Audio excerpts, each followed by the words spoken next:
ზესტაფონის ბიუჯეტი მილიონზე მეტი ლარით იზრდება, რა ნიშნულზეა მთავარი ფინანსური დოკუმენტი მუნიციპალიტეტში და რა დანიშნულებისამებრ უნდა დაიხარჯოს აღნიშნული თანხა. ერთიანი ეროვნული გამოცდების გრაფიკი გასაჯარო და აბიტურიენტებისთვის 9 არჩევითი საგნის ჩაბარების თარიღი ცნობილია. როგორია ქვეყნის თანამედროვე ეკონომიკური მდგომარეობა და რა პერსპექტივები აქვს მას შემდგომი განვითარებისთვის 40 წუთიანი სალექციო თემის ძირითადი დეტალები დღის საინფორმაციო გამოშვებაში. მსოფლიო წიგნის საერთაშორისო დღეს აღნიშნავს ზესტაფონლები კაცობრიობის ყველაზე დიდ საგანძურთან დამოკიდებულებაში.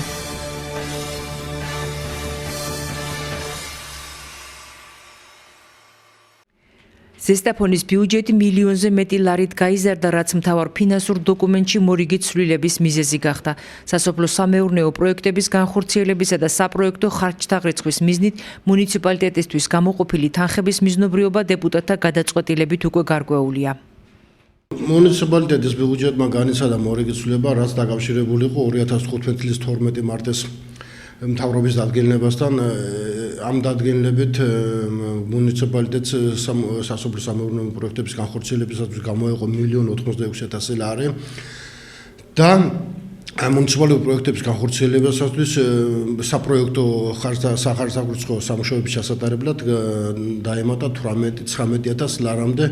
ამიტომ ეს ციფრები დაემატა ბიუჯეტს როგორც სასამოსავლო საგასავლო ნაწილს და ამ ციფრებით შეიცვალა ბიუჯეტი და იგი გახდა 13,875,000 ლარი.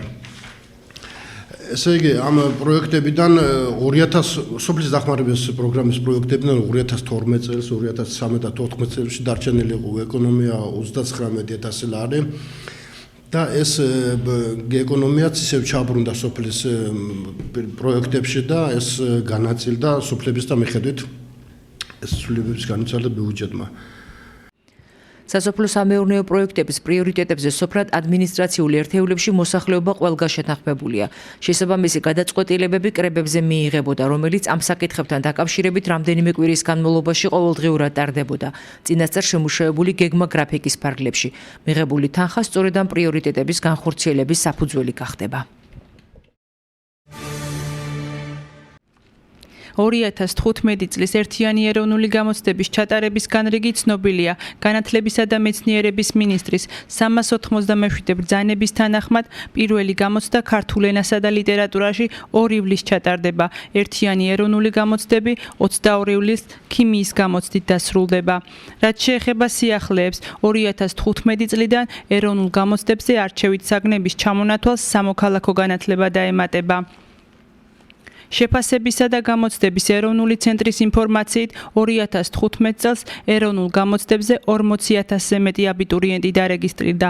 სტუდენტთა საგრანდო კონკურსისთვის 4,000-ზე მეტი აპლიკანტი, საერთო სამაგისტრო გამოცდაზე კი 12,500-ზე მეტი მსურველია. საქართველოს თანამედროვე ეკონომიკური მდგომარეობა და შემდგომი პერსპექტივები.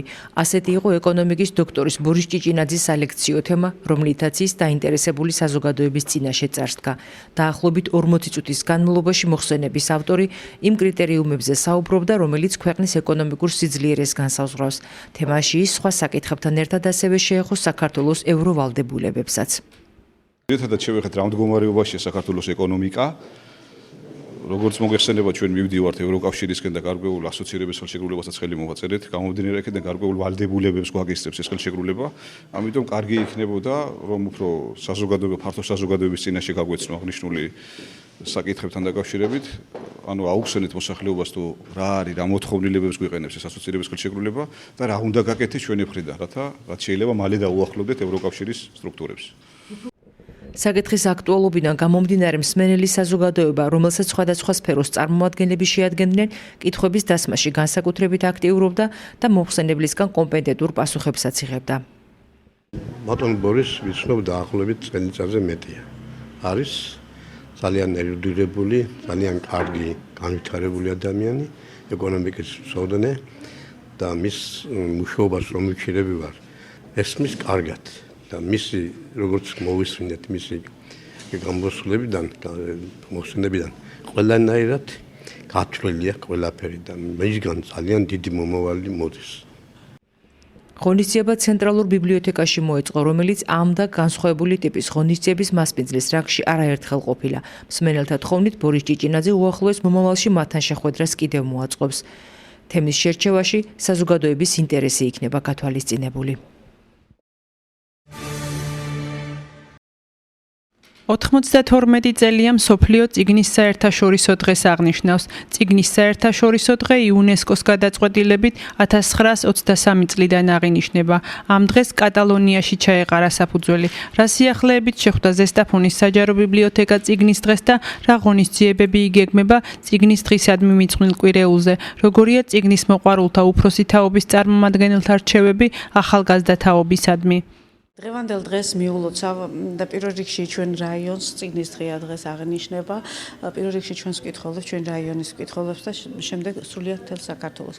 მე მინდა ამავე დროს აღვნიშნო, რომ ეს 2 წელიწადია და ეს ბოლო წლებია განსაკუთრებული ყურადღება ნამდვილად მთავრობის მხრიდანაც ექცევა წიგნის პოპულარიზაციას და წიგნი მე ასე ვფიქრობ, რომ დღეს უფრო დაფასებულია. იწყება საბიბლიოთეკო კვირეული მთელი საქართველოს მასშტაბით ყველა მოქმედ ბიბლიოთეკაში ერთი კვირის განმავლობაში ჩატარდება ღონისძიებები 30 აპრილიდან 11 მაისის ჩათვლით და ზესტაფონშიდაც როგორც ჩვენ ცენტრალურ ბიბლიოთეკაში, ასევე სხვა სოფლის ბიბლიოთეკებშიდაც ჩატარდება სხვადასხვა რიგი ღონისძიებები ამ კვირეულის აღსანიშნავად. ადამიანი თუ წიგნს არ კითხულობს, ის ვერ განვითარდება. და კარგია რომ ბიბლიოთეკა არსებობს, ხალხს საშუალება აქვს რომ იყიდოს წიგნი ან გაზეთი და შემოძლოს და კითხულობს. ერთი მეცნიერი იყო ასეთი ბრაზილიელი კასტრო, რომელიც ამბობდა, მომავალში ჩვენ თაობას ნესვრის ოდენა თვალები ექნება და ჭკურის ნატამალიც კი არა. ტელევიზია რო შემოვიდა, ამაზე უბდა. ახლა უფრო მეტი უარესია კომპიუტერში. იქ ცოდნა არის ძალიან ბევრი, მაგრამ წიგნი მაინც აუცილებელია. წიგნი პირველი წყარო არის. წიგნების მაღაზიათა ქსელი ბიბლუსი წიგნის მსოფლიო დღეს გამოეხმაურა და ტრადიციული ფასდაკლებები შესთავაზა ზესტაფონელ მკითხველს. ბიბლუსის სახელით ყველას ულოცავ წიგნის საერთაშორისო დღეს.